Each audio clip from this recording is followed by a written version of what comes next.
Hello guys welcome to Tollywood tossers. ఒక రసవత్తరమైన match జరిగింది ఇవాళ. ఆర్సీబీ వర్సెస్ ముంబై మధ్యలో.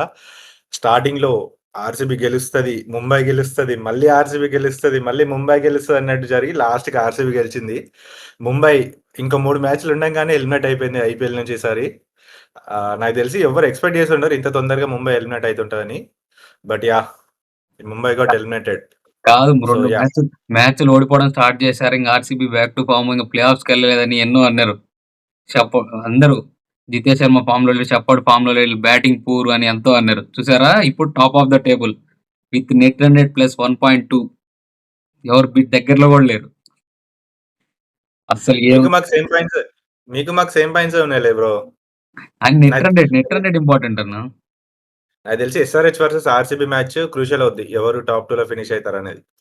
కానీ మ్యాచ్ మాత్రం చాలా ఇంట్రెస్టింగ్‌గా జరిగింది. నాకు లాస్ట్ ఓవర్ షెఫర్డ్ చూసాం కదా! షెఫర్డ్ ఆట లాస్ట్ 3, 4 మ్యాచెస్ నుంచి అసలు ఆడేదిలే ఇంక నాకు నమ్మకాలు లే అని. కానీ last Bhuvi 6 is the turning point. Bhuvi 6 same ball షెఫర్డ్‌కేస్తే షెఫర్డ్ ఒక బాల్ కూడా టచ్ చేయలా. కానీ భువీ సేమ్ బాల్ 6 కొట్టాడు. అసలు 3 balls 9 runs కావాలన్నాడు భువీ. క్రీజ్ లో ఉన్నప్పుడు నేను ఎక్స్పెక్ట్ చేయలేదు అసలు భువీ 6 కొడతాడు. మా అంటే భువీ బౌండరీస్ జనరల్ ఫోర్స్ కొడతాడు, సింగిల్ టోడి తీస్తాడు, కానీ 6 కొడతాడని నేను అసలు ఎక్స్పెక్ట్ చేయలేదు. ఒక ఎస్ఆర్హెచ్ ఫ్యాన్ గా చెప్తున్నాను, నేను కూడా ఎక్స్పెక్ట్ చేయలేదు భువీ 6 కొడతాడని. బట్ యా, నేను 6 అందులో కొట్టాలి, మళ్ళీ 6 కొట్టాలి, అందులో కొట్టాలి లాస్ట్ లో అని అనుకున్నా కానీ భువీకి అంత స్టామినా లేదు, కొట్టలేడు. 4 పోతదని అనుకున్నా. కానీ మంచి స్లైసింగ్ షాట్ 6 ఎళ్ళిపోయిందది. ఇంకోటి మళ్ళీ 1 ball 2 runs ఉండాలన్నప్పుడు సూపర్ ఓవర్ అయితే అనిపించింది. అప్పటికి లాస్ట్ బాల్ రసిక్ దార్ మెల్ల డిఫెండ్ చేస్తాడు. ఎట్లయినా ఒక ఆ! తుడి తీయకుంటే సింగిల్ తీద్దాం, సూపర్ ఓవర్ తీసుకెళ్దాం అన్నట్టు బాల్ డిఫెండ్ చేస్తాడు. అప్పటికి కూడా బౌలర్ చేతిలోకి వెళ్తది. బౌలర్ కనుక బట్టి ఉంటే సూపర్ ఓవర్కి వెళ్ళేది. బట్ యా, ఆర్సీబీ ఇట్లాంటి crucial last ball win win అవ్వడం it's big positive for RCB. ఎందుకంటే వాళ్ళ స్క్వాడ్ డెప్త్ కూడా వాళ్ళు టెస్ట్ చేస్తున్నారు. అండ్ లోవర్ ఆర్డర్ కూడా వాళ్ళని మ్యాచెస్ గెలిపిస్తున్నారు. So first first innings start చేద్దాం. ఫస్ట్ అసలు భువనేశ్వర్ కుమార్ బౌలింగ్ ఏంటి బ్రో అది. మాకు అసలు ఎస్ఆర్హెచ్ ఫ్యాన్ గా చూస్తుంటే నాకు ఎంత బాధేస్తుంది తెలుసా అసలు. లాస్ట్ మీ ఎట్లా మ్యాచే రిలీజ్ ఉందిలే. చేస్తారు. లాస్ట్ మీ మ్యాచే ఉంది. మీతోనే వికెట్స్ తీసి పర్పుల్ క్యాప్ కొట్టేసి ప్లే ఆఫ్స్‌కెళ్తాం. కాదు, ఎట్లా ఎట్లా వదిలేసుకున్నారా ఎస్ఆర్హెచ్ భువనేశ్వర్ కుమార్ ని. ఆప్షన్ అంటే కొంచెం ఆప్షన్ డైనమిక్స్ వల్ల కొనలేకపోయారు. బట్ అట్లీస్ట్ ఆప్షన్ లో అప్పుడు రిటైన్ చేసుకుంటే బాగుండేదేమో అనిపిస్తుంది. బట్ యా, భువనేశ్వర్ కుమార్ మాత్రం క్రేజీ 4 వికెట్లు తీసాడు ఇవాళ. కాదు భువనేశ్వర్ కుమారు మోస్ట్ ఇప్పటిదాకా 200 మ్యాచెస్ ఏ పేసర్ ఆడలేదు. ఫస్ట్ భువనేశ్వర్ కుమారే. కానీ 2016, 2026 ఆ రిలేషన్ ఏదో ఉంది గదా! అందరూ 2000 భువీ ఆర్‌సీబీ ఫామ్‌లో ఆర్‌సీబీ బ్యాక్, ఎస్ఆర్‌హెచ్ బ్యాక్ ఇద్దరు ఫైనల్స్‌కెళ్తారని అందరూ ఆ, వింటేజ్ కోహ్లీ ఫామ్‌లోకి వస్తాడనుకుంటే భువనేశ్వర్ వచ్చాడు. నాకు తెలిసి మళ్ళీ ఎస్ఆర్హెచ్ వర్సెస్ ఆర్సీబీ ఫైనల్ అవుతుందేమో. 10 years నాస్టాలజియా లెక్క. హ్మ్. కానీ భువనేశ్వర్ బాగేసాడు. కానీ ఒక క్యాచ్ మిస్ చేశారన్న. ఇనీషియల్‌గా ఉమ్. తిలక్ వర్మ 50 ఆ పార్ట్నర్‌షిప్. సో, ఇంకా రన్స్ చాలా ఎక్కువైపోయాయి. ఆ క్యాచ్ పట్టుంటే 120, 130 మోస్ట్‌లీ తర్వాత బ్యాట్స్‌మెన్స్ కూడా లేరు. సో, తగ్గిపోయేది. ఈ ఫీలింగ్ ప్రాబ్లమ్స్ కూడా ఉన్నాయి ఆర్‌సీబీకి. ఇంకోటి main problem of the RCB ఏంటంటే హ్యాజెల్‌వుడ్‌కి వికెట్స్ పడట్లే, స్కోర్ ఇచ్చేస్తున్నాడు. అది కొంచెం ఇప్పుడు లాస్ట్ 3 మ్యాచెస్ నుంచి అసలు ఎక్కువ ఇవ్వలేదులే, వాళ్ళ జస్ట్ 8 ఎకనామీతోనే వేసాడు. హైజల్వుడ్ ఎప్పుడైనా వికెట్లు తీయకపోయినా కొంచెం ఎకనామీ తక్కువనే వేస్తాడు, అరౌండ్ 8-9 కానీ. సో ప్రెసెంట్ టీ ట్వంటీ ఏరాలో 8 ఎకనామీ ఇస్ వెరీ గుడ్ కదా. అంటే నీ 160 స్కోర్ ఉన్నప్పుడు హ్యాజెల్‌వుడ్ అంత ఎకనామీ వేస్తారని ఎక్స్‌పెక్ట్ చేయలే. లాస్ట్ అంటే ఒక 2 మ్యాచెస్ చూస్తే ఎకనామికల్‌గా వేయలే, కొంచెం భారీ ఎళ్ళిపోయాడు. ఎల్ఎస్‌జీతో గాని ముందు. బట్ ముంబై బాగా రికవర్ అయింది. ఫస్ట్ 3 వికెట్స్ హ్మ్. పైన పవర్ ప్లేలో. తర్వాత నమన్‌దీప్, తిలక్ వర్మ బాగా ఆడారు. వాళ్ళ తిలక్ వర్మ ఏంటో బ్రో, కొంచెం ఇన్‌కన్సిస్టెంట్. ఒక్కొక్క మ్యాచ్ ఆడతాడు, ఒక్కొక్క మ్యాచ్ ఆడతాడు. ఎప్పుడు ఆడతాడో తెలియట్లేదు ఈ మధ్య. కొంచెం నేను ఇన్‌కన్సిస్టెన్సీ ఉంది. బట్ ఇవాళ మ్యాచ్ బాగా ఆడాడు. ముంబై టీమ్ మొత్తము ఎళ్ళిపోయేలాగుంది ఇంటర్నేషనల్ టీమ్ నుంచి. తిలక్ వర్మ, స్కై, రోహిత్ శర్మ ఎలాగ లేడు. బుమ్రా ఉంటాడు ఖచ్చితంగా. తర్వాత సో లాస్ట్ లాస్ట్‌లో లాస్ట్‌లో కూడా వాళ్ళేం అంత కొట్టలేదన్న. కానీ వాళ్ళు మెయిన్‌గా చేసిందేంటంటే కొంచెం బాలు బ్యాట్‌కి రావట్లే. సో, మెయిన్ చాలా 2 డీస్ తీశారు. ఆ 2 డీస్ వల్లే వాళ్ళకి 166 ఎళ్ళింది. బౌండరీస్ తక్కువ వెళ్ళినా 2 డీస్ తీశారాళ్ళు. ఇవాళ బ్లాక్ సాయిల్ పిచ్ కాబట్టి కొంచెం ఎక్స్‌పెక్టెడే. కొంచెం మరీ హై స్కోరింగ్ మ్యాచెస్ ఉండేది ఎక్స్‌పెక్ట్ చేసిన.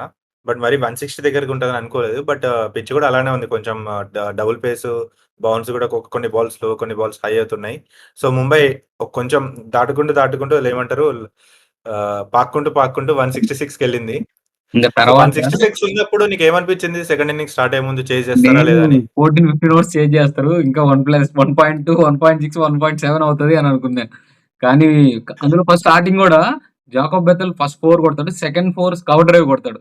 మంచి టచ్‌లో కనిపిస్తున్నాడు. ఈరోజైనా కొంచెం 50 చేసి కొంచెం ఫిల్ సాల్ట్‌ని లోటు తీరుస్తాడనుకున్నా. కానీ మొత్తం డిఫెన్సివ్ మోడ్‌లోనే అంటే వికెట్స్ పడ్డాయిలే. కానీ అట్ థట్ టైమ్ నువ్వు యాక్సిలరేషన్ చేసే టైంకి క్యాచ్ ఔట్ అయిపోయాడు. అది ఇంకోటి మనం మాట్లాడుకుంది కింగ్ కోహ్లీ గురించి. లాస్ట్ మ్యాచ్ డకౌటే. ఈ మ్యాచ్ డకౌటే. అసలు ఎక్స్‌పెక్ట్ చేయలేదు. అంటే కనీసం ఒక 4 కొట్టేసైనా ఎళ్తాడు గదా! ఆల్‌మోస్ట్ 10 ఇయర్స్ తర్వాత, 7 ఇయర్స్ తర్వాత కోహ్లీ డకౌట్ చూడడం. అంటే కోహ్లీ డకౌట్స్ వెరీ రేర్‌గా చూస్తాం. హ్మ్. ఎప్పుడో మరి బాల్ మరీ బీభత్సంగా స్వింగ్ అయ్యి సీమ్ అయితే తప్ప కోహ్లీ డకౌట్ అవ్వడం చూడము. బట్ సేమ్ ముంబై లానే మీరు కూడా ఇనిషియల్‌గా పవర్ ప్లేలో 3 వికెట్లు పోతాయి. ఆ! సేమ్ చెప్పాలంటే ఇన్నింగ్స్ మొత్తం చూసుకుంటే ఆర్‌సీబీది ముంబై నెక్ టు నెక్ ఉంటది. ఎవ్రీ ఓవర్ తర్వాత స్కోర్ చూసుకుంటుంటే. ఇంకో ఫ్యాక్ట్ చెప్పాలంటే ముంబై‌లోది ఒక 5, 6 రన్స్ పైకుంటది. హ్మ్. కానీ సో, చేసింది కాబట్టి ఒక అడ్వాంటేజ్. ఇంకోటి 3 వికెట్స్ తర్వాత ఇవాళ ఆర్‌సీబీ మాస్టర్ క్లాస్ ఏంటంటే జితేష్ శర్మని పంపించకుండా కృణాల్ పాండ్యాని మంచి పని. పంపించారు. ఎందుకంటే కానీ జితేష్ శర్మ ఫామ్‌లో లేడు. ఈ సీజన్ మొత్తం ఫామ్‌లో లేడు. అండ్ ఇట్లాంటి పిచెస్ యాక్చువల్లీ కృణాల్ పాండ్యాకి సూట్ అవుతాయి. 220, 230 మ్యాచెస్ కంటే బ్యాటింగ్‌లో కృణాల్ పాండ్యాకి ఇట్లా 160, 170 ఉన్న పిచెస్ యాక్చువల్లీ కృణాల్ పాండ్యాకి బాగా సూట్ అవుతాయి అతని బ్యాటింగ్ స్టైల్‌కి. కానీ సో, ప్రతి టోర్నమెంట్‌లో 2, 3 మ్యాచ్‌లు పడతాయన్న ప్రతి టీమ్‌కి. 130 ఆలౌట్ అయ్యి, 140 ఆలౌట్ లేదా 160, 170 చేజ్ చేసేటప్పుడు మధ్యలో వికెట్స్ పడిపోవడం, మ్యాచ్‌లు ఓడిపోవడం ఇలాంటివి జరుగుతాయి. కానీ ఆర్‌సీబీకి కూడా అలాంటి పొజిషన్‌లో చాలా క్రూషియల్ టైమ్స్‌లో కృణాల్ పాండ్యా సేవ్ చేశాడు. అవును. చాలా ఆల్‌మోస్ట్ 3, 4 సిట్యుయేషన్‌లో కృణాల్ పాండ్యానే సేవ్ చేశాడు. ఒకవేళ బౌలింగ్‌లో కాకపోయినా బ్యాటింగ్‌లో వెళ్ళిన కొన్నిసార్లు ఫీల్డింగ్‌లో మంచి క్యాచ్‌లు పడ్డం. కానీ కృణాల్ పాండ్యా మాత్రం ఆర్‌సీబీకి ఒక అసెట్ అనే చెప్పాలి. నిజంగా పెద్ద అసెటు. కానీ మనం ఫస్ట్ మాట్లాడుకోవాల్సిందంటే ఇంతమంది పెర్ఫార్మ్ చేస్తున్నా రొమారియో షెఫర్డ్ ఈ సీజన్ అస్సలు ఆడట్లేదు. అసలు ఔట్ ఆఫ్ ఫార్మ్ ఉన్నాడు. బౌలింగ్ అటు రన్స్ ఇస్తున్నాడు. ఇటు బ్యాటింగ్‌లో కూడా లాస్ట్ మ్యాచ్ గెలిపించలేదు. ఈ మ్యాచ్ కూడా కరెక్ట్ ఫినిష్ చేసే టైంలో ఔట్ అయిపోయిండు. ఆర్‌సీబీ మొత్తం 4 మ్యాచ్‌లు ఓడిపోయిందన్న. దానిలో ఒక హ్మ్. మ్యాచు ఒక ఓవర్‌కి 16 రన్‌లు కొట్టగా రొమారియో చెప్పడం వల్ల ఓడిపోతే, ఒక మ్యాచ్‌కి 17 కొట్టాలంటే డీసీకి 17 రన్‌లు రొమారియో చెప్పడేసే ఇస్తాడు. 2 మ్యాచ్‌లు కానీ అసలు హ్మ్. ఇది కొంచెం చూసుకుంటే ఆర్‌సీబీకి బాగా డిసడ్వాంటేజ్ అయ్యేలా ఉంది రొమారియో షెఫర్డ్. సో, హ్మ్. ఇన్ కేస్ రొమారియో షెఫర్డ్‌ని డ్రాప్ చేస్తే ఎవరిని తీసుకొచ్చే ఛాన్స్ ఉందంటావు వెంకటేష్ అయ్యర్‌ని టీమ్‌లోకి? తీసుకొనొస్తారు. మోస్ట్‌లీ వెంకటేష్ అయ్యర్‌నే తీసుకొస్తారు. వెంకటేష్ అయ్యర్‌ని తీసుకొచ్చి ఒక ఫారెన్ ప్లేయర్‌గా నీకు డఫీని యాడ్ చేసుకుంటారు. ఇంకొక ప్లేయర్‌ని అంతే డఫీనే కానీ వెంకటేషర్ ప్రాబ్లమ్ ఏందంటే వెంకటేషర్ బౌలింగ్ మరీ అంత డిపెండబుల్ పర్ఫెక్ట్. కాదు గదా! ఈరోజు అండ్ మళ్ళీ వెంకటేష్ అయ్యర్ లాస్ట్‌లో వచ్చి కూడా ఫినిష్ చేయలేడు. హ్మ్. ఒక మ్యాచ్ ఆడాడులే గాని ఫినిష్ కానీ రొమేరో చెప్పడు ఇప్పుడు ప్రస్తుతం ఉన్న బ్యాటింగ్‌లో చూసుకుంటే వెంకటేష్ అయ్యరే కొంచెం బెటర్ అనిపిస్తుందన్న. అన్ని రకాలు కొంచెం. కానీ షెపర్డ్ అంతగా ఆడట్లే. ఏమో కానీ ఆర్‌సీబీ మేనేజ్‌మెంట్ తీయదు. మోస్ట్‌లీ లాస్ట్ 14 మ్యాచ్ షెపర్డ్‌నే ఆడిపిస్తారు. మీకు ఇంకొకరు జార్డన్ కాక్స్ ఉన్నాడు హ్మ్. బ్యాటింగ్‌లో. ఇన్ కేస్ రొమారియో షెఫర్డ్‌ని తీసుకురావాలంటే జార్డన్ కాక్స్ ఉన్నాడు. హ్మ్. అది. ఇంకోటి జితేష్ శర్మ లాస్ట్ 4 మ్యాచెస్ ఆడలే. కానీ ఈ మ్యాచ్ మాత్రం వచ్చాడు. నిదానంగా 5, 6 బాల్ డాట్ చేసాడు పర్లేదని. కానీ తర్వాత 2, 3 సిక్స్‌లు కొట్టాడు. కొంచెం కాన్ఫిడెన్స్ వచ్చింది. పర్లే. కనీసం ఆ రిథమ్‌లోకైనా వచ్చాడు చాలు. నెక్స్ట్ మ్యాచ్ నుంచైనా ఆడతాడేమో అని హోప్ ఉంది. వికెట్ మేడిన్ అయితే చూడు కార్బిన్ బాష్ తర్వాత వచ్చి 5 బాల్‌లు డాట్ చేస్తాడు. క్రూషియల్ టైమ్‌లో జితేష్ శర్మ డాట్ చేస్తాడు. నాకేమనిపించిందంటే సేమ్ జితేష్ శర్మ మళ్ళీ అదే బ్యాట్ ఫార్మ్ కంటిన్యూ అయితది. ఆ! మరి మిడిల్ ఓవర్స్‌లో వచ్చి ఆ టైమ్‌లో మిడిల్ ఓవర్ 5 బాల్స్ స్టార్ట్ ఆడడం అనేది బాగా ఎందుకో తేడా కొడుతుంది సీనా అన్నట్టు అనిపించింది.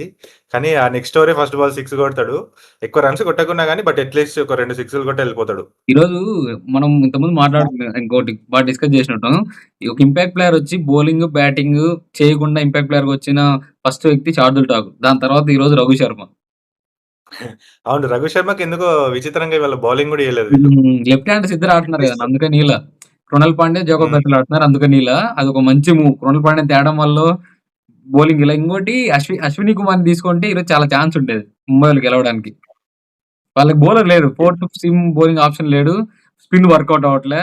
రాజ్‌బావ ఇప్పటిదాకా ఉన్న ఎక్స్‌పీరియన్స్‌తో రాజ్‌బావని అంత హ్యాండిల్ చేయలేకపోయాడు. కానీ బాగా చివరి వరకు బాగా హ్యాండిల్ చేసాడు గానీ అంత ఎఫెక్టివ్ బట్ రాజ్‌బాబు లాస్ట్ ఓవర్‌లో రన్స్ ఇచ్చాడు గానీ, బౌలింగ్ ఎగ్జిక్యూషన్ మాత్రం బాగుంది బ్రో. నాకు హ్మ్. 2 వైడ్స్ ఏసాడు వైడ్ గాని, అంత ప్రెషర్‌లో ఫస్ట్ టైమ్ ఒక ఐపీఎల్ మ్యాచ్ ఆడుతూ హ్మ్.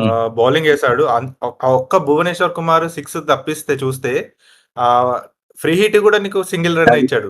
నో సో, బాల్ మిస్ ఒక్క కూడా. భువనేశ్వర్ కుమార్ 6 పక్కన పెడితే యాక్చువల్లీ లాస్ట్ ఓవర్‌లో రాజ్‌బాబు చాలా బౌలింగ్ ఏసారు. ముంబై ఫ్యాన్స్ అనుకుంటుండొచ్చు రాజ్‌బాబు వల్లనే మ్యాచ్ ఓడిపోయాము. 16 రన్‌లు గూడా హ్మ్. డిఫెండ్ చేయలేకపోయారు. 15 14 15 లాస్ట్ ఓవర్‌లో. 15 ఎన్నో రన్‌లు డిఫెండ్ చేయలేకపోయాడని చాలా మంది తిట్టుకునుంటారు. బట్ ఫస్ట్ మ్యాచ్ ఆడుతుండు. ఫస్ట్ మ్యాచ్ ఆడి అందులోనూ క్రూషియల్ మ్యాచ్ ఆహ్, ఐపీఎల్‌లో క్వాలిఫై అవుతామా లేదా అనే క్రూషియల్ మ్యాచ్‌లో లాస్ట్ ఓవర్‌లో బౌలింగ్ ఇవ్వడమే అప్పుడు బౌలింగ్ చేయడమే గొప్ప. బట్ అందులోనూ చాలా బౌలింగ్ చేసాడు Raj Bawa. So, Mumbai fans don't hate him. తిట్టుకోకండి. మీరు తిట్టుకోవాలనుకుంటే సూర్యకుమార్ యాదవ్‌ని వీళ్ళని తిట్టుకోండి. ఎందుకంటే వాళ్ళే అసలు ఒక్క సీజన్ ఒక్క మ్యాచ్ కూడా ఆడలేదు ఈ సీజన్‌లో. ఏముందిలే యాహ్! మళ్ళీ ఎన్ని తిట్టుకుని ఎన్ని చేసినా ఎళ్ళిపోయింది కదా! ఎలిమినేటెడ్ ఇంకేముంది. ఇప్పుడు తిట్టుకోవాల్సిన సీజన్ హ్మ్. సీజన్ స్టార్టింగ్‌లో ప్రతి ఒక్కరి టాప్ 4లో ముంబై ఉంది బ్రో. ఆల్‌మోస్ట్ 90% పీపుల్ టాప్ 4లో ముంబై ఉండే. నువ్వు కూడా నేనొక్కడినే ముంబై పెట్టలేదు. నాకెందుకో తేడా కొట్టింది వాళ్ళకి మంచి స్పిన్నర్ లేడు. బాగా ఫారినర్స్ మీద డిపెండ్ అయితున్నారని. బట్ 90% మెంబర్స్ ముంబైని టాప్ 4లో ఉంచుకున్నారు. బట్ ఇంకా 3 మ్యాచ్‌లు ఉండగానే అస్సాం ట్రైన్ ఎక్కేసారు ముంబై. దాంతో పాటు లాస్ట్ మ్యాచ్ ఎల్ఎస్‌జీతో ఓడిపోయాం కదా! ఆ రివెంజ్ ఇప్పుడు ఆ! తీర్చుకున్నారు. ఈ మ్యాచ్ గెలిచి ఎల్ఎస్‌జీని కూడా ఇంటికి పంపించారు. సరిపోయింది. ఇద్దరు ముంబై ఎల్ఎస్‌జీ ఒకటేసారి. ఒక దెబ్బకి 2 పిట్ట. హ్మ్. అది గైస్. సో 2 లాస్‌ల తర్వాత నుంచి ఒక విన్‌కొచ్చి టాప్ ఆఫ్ ద టేబుల్‌కెళ్ళాం. ఒక జేఆర్‌సీబీ. ఇంకా నాకు తెలిసి ఆ నెట్ రన్ రేట్‌తో మా వోళ్ళు ఇంకా almost 1 or 2 almost qualifies confirm. 1 or 2 పొజిషన్‌లోకి కొంచెం ట్రై చేస్తారింకా. ఛాన్సెస్ ఉన్నాయి ఎక్కువ. మీకున్న నెట్ రన్నిటికి టాప్ 2 చాలా హై ప్రాబబిలిటీ ఉంది. హ్మ్. అది. ఇంకొక మ్యాచ్ గెలిస్తే మీకు టాప్ 2 కన్ఫర్మ్ హ్మ్. అయిపోయినాను. ఎందుకంటే అంత నెట్ రన్ ఎవరికీ లేదు. హ్మ్. +1లో.